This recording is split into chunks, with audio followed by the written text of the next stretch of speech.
may be at church. You may be at work. You may be asleep.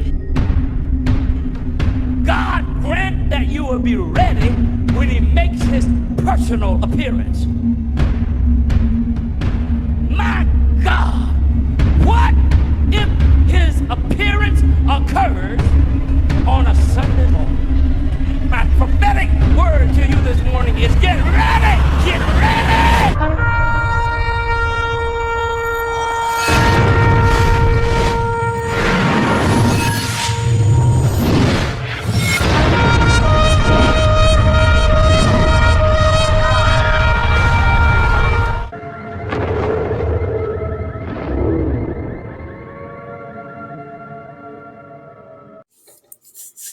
Good evening, everyone. Welcome back to the channel. Share, subscribe, like this video. Make sure you put your prayer request in the bottom. Well, we've been watching Flight Radar tonight, and lo and behold, there's a lot of activity, people, and emergency oxygen messages have been going off the charts. We're watching B-52 bombers flying around the middle of the country in circles. They've been looping for hours. We're seeing activity in the northern part of the United States, the eastern and the western parts. We see doomsday planes in the air. We see all kinds of movement. It's all over the place. Now, Hal Turner received some pictures tonight of the Eisenhower with a big gaping hole in the top of the aircraft carrier. That would be on the flight deck towards the beginning. Now, the reason I take this pretty seriously because the video that I watched earlier this morning showed her being hit there, right where they're showing the hole is, and the hole is big. It takes up pretty much the whole flight deck. Reminds me of World War II when the New York, see, which ones was it? It was the Enterprise. Let's see, Enterprise. For some reason, I'm just drawing a blank right now, but I know Lexington was one of them too, some of their first carriers in World War II. That when they took major holes in the flight deck was from dive bombers of Japan. And that's what it looked like. It looked like it come from a dive bomber, but it wasn't. It was from a missile itself. I don't know how it hit it there, but from the video I watched this morning, it looks like one came up and nosedived into the carrier itself. I don't know. I've seen the footage of it. I'm just real skeptical about it right now because it doesn't look real to me. They look like they're looking down, and I just don't know how that hole could have got there unless it came from the sky. So, in my opinion, the one that's on Hal Turner is fake because it's on the flight deck itself, and you'd have to be up, coming down, and the Houthi rebels don't have that technology, as far as I know. Unless it was a ballistic missile that went up and came down, that's very possible. That's what happened. So, I don't know. But to me, it looked fake. I don't know if it is or not. So, but nevertheless, from the videos I watched this morning, the Eisenhower did take major damage from missile strikes. So, and our country is completely shutting it up because they don't want nobody, and they're never going to tell nobody, never. Luckily, we got the footage of it this morning because, like I said, it will never come out in the press. They'll keep that. They'll never tell their enemies they got hit. Never will. All right. Russian officials float new NATO targets for nuclear strikes. Moscow should carry out a nuclear strike in the heart of Europe to cripple the continent's energy facilities. This is coming out from a Russian politician. As told a Kremlin propaganda media outlet. Andrew Gorolov, a lawmaker with the Russian parliament and Duma, and a former deputy commander of the Russian Southern Military District, made the comments during an appearance on the #1 Russian program. Guests on the show included Gorolov, frequently issued threats against the West and calls for strikes on countries that support Ukraine. As I said, what you're seeing in the country of Russia, they want to use nukes. Putin is the one basically keeping them away, but eventually Putin will go buy into what they're saying because we've already seen it. Returned to the theme, saying he discovered 50 to 60% of Europe's hydrocarbon supply is located in the Netherlands. It is not clear which figures he was citing and did not name the city, but Rotterdam is a hydrocarbon gateway that 13% of the energy of Europe comes through. The shore is called a rather fat target by the military, Gorlov said. There's a catalog of existing targets, right? We know very well how to deliver critical damage and put it on its knees. In fact, it can be done in a day with minimal use of our nuclear arsenal. The anchor, Vladimir Slolovov, an ally of President Vladimir Putin, sought clarification from Gorlov on whether he meant a nuclear strike was needed. The lawmaker replied, "For sure. I think we need to display our decisiveness. What is there to be afraid of?" Next to a clip of the discussion, the X account, War Translated, wrote, "A member of the so-called Russian parliament, Gorlov, known for his freakish behavior, proposed striking the Netherlands with nuclear weapons in order to bring Europe to its knees." Since the start of Putin's invasion, Moscow has engaged in nuclear saber rattling, but one day they do go through with it. That's the sad part. We know that. We've been shown by God. Although the U.S. has assessed that the threat of Russia using non-conventional weapons is low, and that's a lie too, it's very high. This has not stopped Putin from sending mixed messages about his intentions. Now, one day soon, they will let some off. We've seen it. Last month, the Russian president ordered his military to practice the deployment of tactical nuclear weapons because of what he said were threats from France, Britain, and U.S. Now, remember, they just met with all the ambassadors around the world that are helping Ukraine. They warned all of them that this is coming. Not that maybe. They said, we're about to launch nuclear weapons. We're warning you that it's about to happen. The only ones they didn't warn was two countries, and that's what I saw in that mall, UK and America. They didn't give us any warning, and they won't. The Russian ambassador to Denmark, Vladimir Bardin, I love the name Vladimir, has warned against underestimating the threat level of nuclear war. The NATO member pledged to deliver F-16s to Ukraine this summer. So like I said, it keeps going back to those F-16s, so don't never lose track of them in your mind. Because to Russia, they're a major threat because they do carry the gravity-fed nuclear weapons. And they've got that in the back of their head. And now with them taking out their nuclear radar systems so they can't track ballistic missiles, that's going to play in their head. The paranoia is going to be there till it builds to a point where they're going to act. And that's when the rapture of the church happens. All right, see what else we got here since we're on the talk of these people wanting to blow each other up. Thank God for it, because we're going home. World War III has already begun, claims Russian state TV. Well, we could have told you that. An ally of the Russian President Vladimir Putin said on the TV, World War III is already underway. We all can see that. Well, some Americans can. Most of them have no clue. A state TV host with one of the most well-known figures in Kremlin-backed media made the remarks on the Russia #1 channel. An expert of the broadcast was shared on X, formerly known as Twitter, by the Anstant Garchenko, a former advisor to the Ukraine Minister of Internal Affairs. Russia has no intentions of the real negotiations of peace. It is bloodthirsty, wrote Garchenko on Tuesday. See, the Kremlin propagandists have routinely warned of a looming world war. It's already here. Ties between Washington and Moscow have become increasingly strained over Putin's decision to launch the full-scale invasion into Ukraine. Russian officials on the guest of state TV regularly call for strikes on U.S. soil and the West, and aid and weapons provided by Joe Biden's administration and other NATO members in Kiev. Newsweek has emailed NATO representatives for comment. The propagandists continue to this rhetoric, and the latest tried against the West this week. He called for strikes on military targets in NATO nations in response to recent decisions by some states authorizing Ukraine to use donated weapons to attack inside of Russia. In addition, since we realize that the task is set and ongoing, there is no plan B, the destruction of Russia.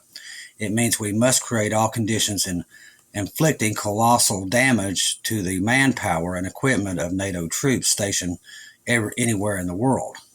This means we must support all proxy movements, supplying them with everything they need, no matter where in the world it's located, he added. Russia must cause so much trouble for these countries that they have at least the amount of attention and time to work with us, he said. Putin last week said that NATO countries, especially the ones based in Europe, particularly in small European countries, should be fully aware of what is at stake. Like I said, he warned a bunch of them, except America and UK. They should keep in mind that the small and densely populated countries, which is a factor to reckon with before they start talking about striking deep into Russian territory, Putin said. This constant escalation can lead to serious consequences. And another step towards a conflict in Europe toward a global conflict, the Russian leader said. So, once again, warning about nukes. Warning about nukes. Warning about nukes. Use nukes. Nukes. As I've said, in the past 6 months, they throw around the nuclear card like it's candy. When I was growing up, you didn't want to say that word. But see, people don't fear them anymore. They don't. That most of the people today that are younger never seen one detonated. And I think that plays into the last days when we leave, because people just ain't scared of it anymore, and they're not. And the elites are not scared of it because they know their economies are crashing and they want to reset everything. So to them, it's, we get rid of all the mouth feeders, so it's not a big deal. Literally, that's the way these people are thinking, and that's why God's coming to get us out of here. These people are more evil than you think, or what you could ever want to know. Evil has taken hold of America and other countries to the point it can't be fixed by a man, and that's why we keep stressing that. The Lord told me we're outnumbered, and he's coming to get us, and then the tribulation will start, and it will weed all this evil out. Putin outlines Russian response to long-range strikes. Russia is considering asymptomatic measures against Kiev's sponsors due to Ukraine's use of Western-supplied weapons against its territory. Now, Russian President Vladimir Putin has said the Russian leader's remarks came as a meeting with heads of international news agencies on Wednesday on the sidelines of St. Petersburg International Economic Forum. We have no illusions in the regard, Putin added, repeating his prior commitments that Ukraine troops might be pulling the trigger, but U.S. and its allies are providing the intelligence and the targeting information, which is true. Russia will respond by boosting air defenses and destroying these missiles, Putin said. Secondly, if someone deems it possible to supply such weapons to the war zone to strike our territory, why shouldn't we supply similar weapons to those regions of the world where they will be used against sensitive sites of these countries? The Russian president added, we will respond asymptomatically. We will give it thought. But see, that's not what happens. We've already seen that something triggers a nuclear war. I don't know who triggers it first, but it will be between Russia and America and the European nations. I don't know what happens in Europe. I haven't seen it. I do know what happens between America and Russia and how many places, and Belarus and Ukraine. We've seen that. We've got plenty of evidence that most of the major cities, not all of them, but a lot of the major cities in America will be gone in the first strike. Now, something happens somewhere in that time period where there's a ceasefire. And I think the Antichrist is what makes that happen. Now, we're going to kind of get away from all this right now. And the Holy Spirit had told Shelley I need to do something different tonight for you guys. Wanted me to tell you what to look forward to, since now I know we're leaving at any time. And wanted me to give you all the information that we have gathered and what I have seen and what many others have seen that you're going to be going to from here to there. When you get to heaven, it's a lot like here. Okay? You just don't have the curse. You don't have the sickness or anything. You do have bodies like we have today. They're different.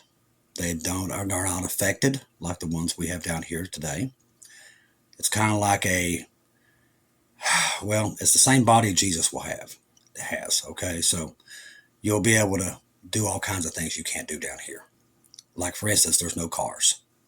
You just can fly wherever you're going, or you can walk very fast, or you can walk and go very fast or fly. It's one of those, but you don't need airplanes. All that stuff is gone. Okay, so that stuff is no longer needed. Will there be cars up there? If that's what you like, I'm sure Jesus will have that for you. I just don't know. But I do know there's different villages up there, and there's different dimensions. Chris explained to me what this means.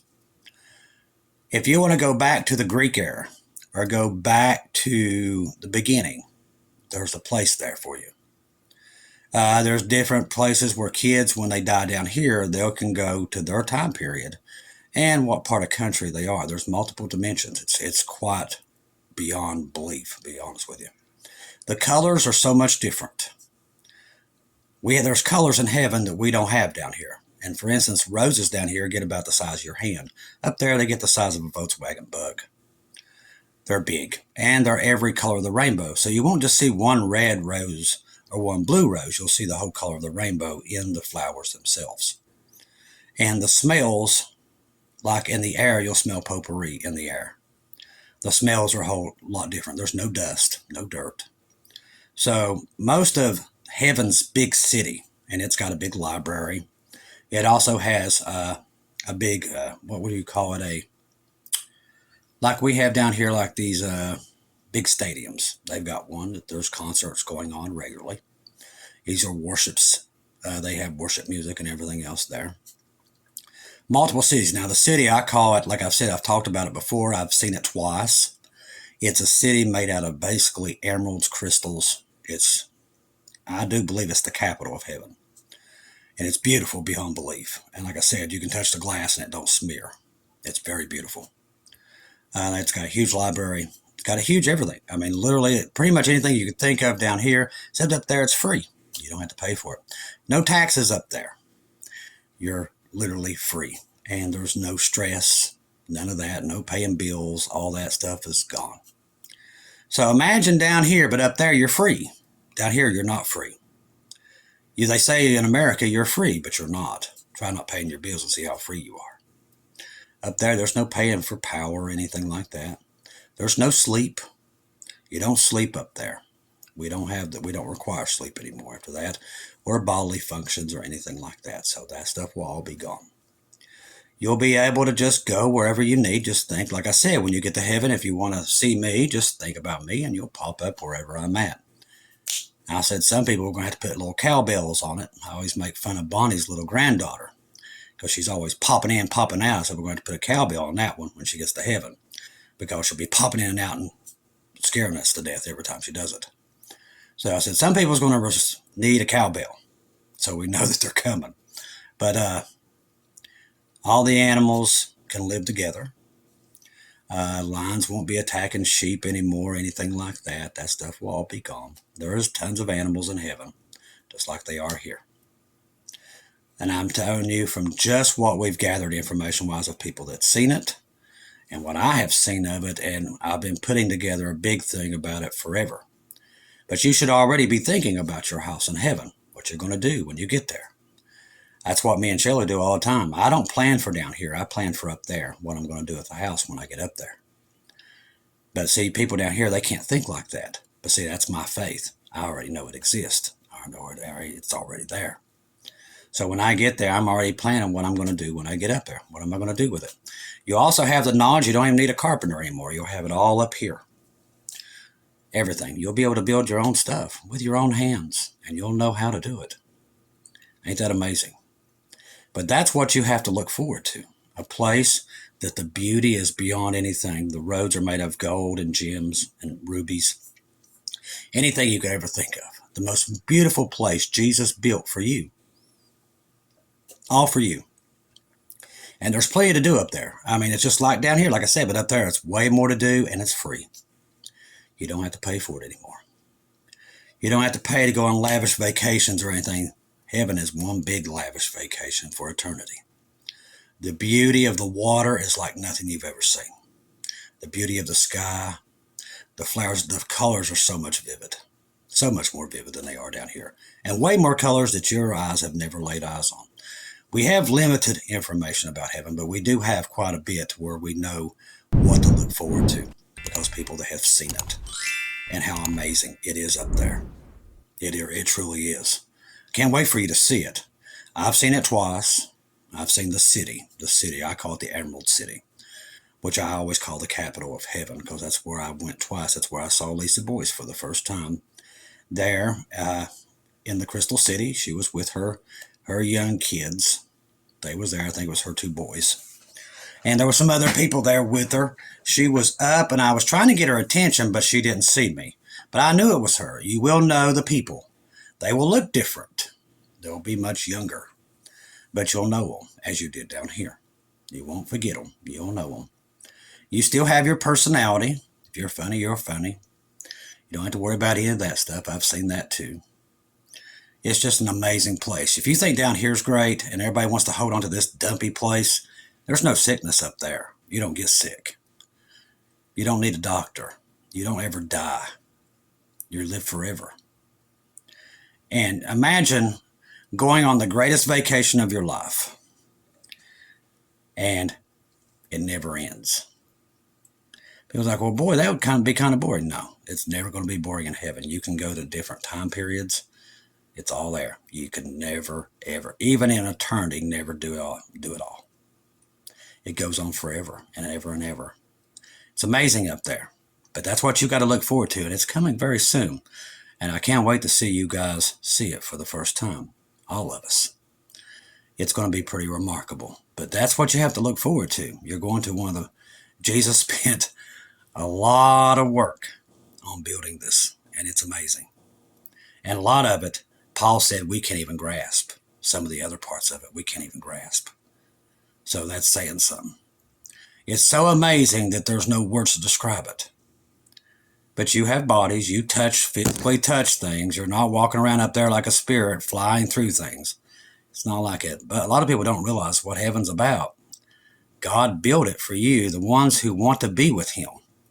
He built you the most lavish place you could ever dream about in your greatest thoughts. Built it for you. That's right. Either you know it or not, you're his children.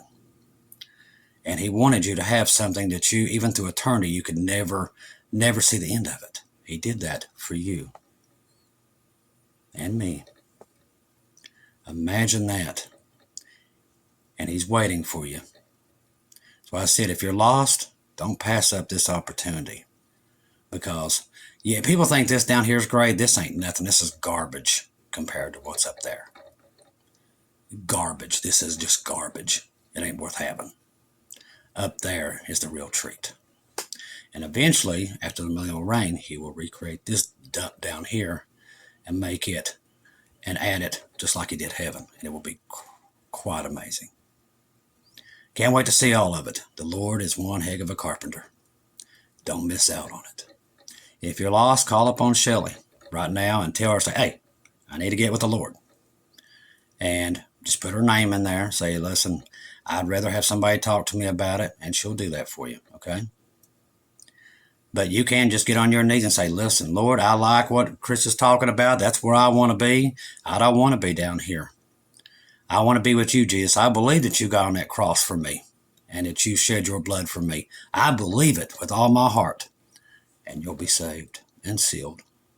And any day now, you'll be going home to the place I was just telling you about. A lot of people don't tell you how great heaven is. A lot of people believe you're just floating around up there like a lollipop and basically doing nothing but being bored for eternity. That is nothing compared to what's coming. It's amazing up there. No more family deaths. All that stuff's gone. True paradise for eternity. It's amazing up there, trust me. I've just seen a glimpse of it, and I'm telling you, it's amazing. And that's where all of you that have said, you know what? I know what Jesus did for me on that cross. He shed his blood on there for me. Those who have made that decision in their life, you're about to see the most amazing thing that your mind could never comprehend. And you're this close to it. Get excited, people. Get very excited. Many's going to tell you, it's got to be in a certain time. It's got to be this. It's got to be that. So far away. It could be this way. The Lord's confirmed. And all you got to do is watch Israel. Israel's falling apart from the seams. Jacob's trouble is any day now. Okay? We are going home. Quit listening to people. Ask God yourself. Go say, Lord, I'm tired of listening to all these people tell me this and that's got to be this time or that time. You go to him, not them. The Bible says when you see these things start, look up. It doesn't say wait till the next feast day. It doesn't say it. These people, Well, just ask the Lord yourself. Don't listen to me. Don't listen to them. Listen to the Lord. Ask him how close you are, and he'll tell you. I'm on here to bring not so much chaos when it comes to all this stuff. People's made it too complicated. It's too chaotic. I'm here to take the chaos out and tell you to just go to the Lord and ask him. Don't listen to me. Don't listen to them. You listen to him. And he'll tell you what he's told me is that we're this close. And to be ready could be any time now. He'll tell you the same thing he told me. That's why I said, trust the Lord, not people. Okay? Anything you're getting, dreams and visions, we went through a lot of your stuff that was earlier. You all, once again, you all nailed it with all the confirmations that we got, even from my dreams with Smithfield and everything else. And more stuff coming out about 9/11. So we got to keep our eyes on that, okay? So keep your eyes open and your ears open, especially the next couple of days. Well, I think we all feel that something's coming. We don't know what it is. Do I hope it's the rapture? Heck yeah. I'm ready to go home, ain't you? So I don't know what it is, but we need to keep our eyes and ears open. And the Lord's showed us things that we need to be watching for. So the next couple of days, keep your eyes open and your ears open, okay? Watch that sky. I love each and every one of you. If I don't see or hear from you again, I'll see you in heaven.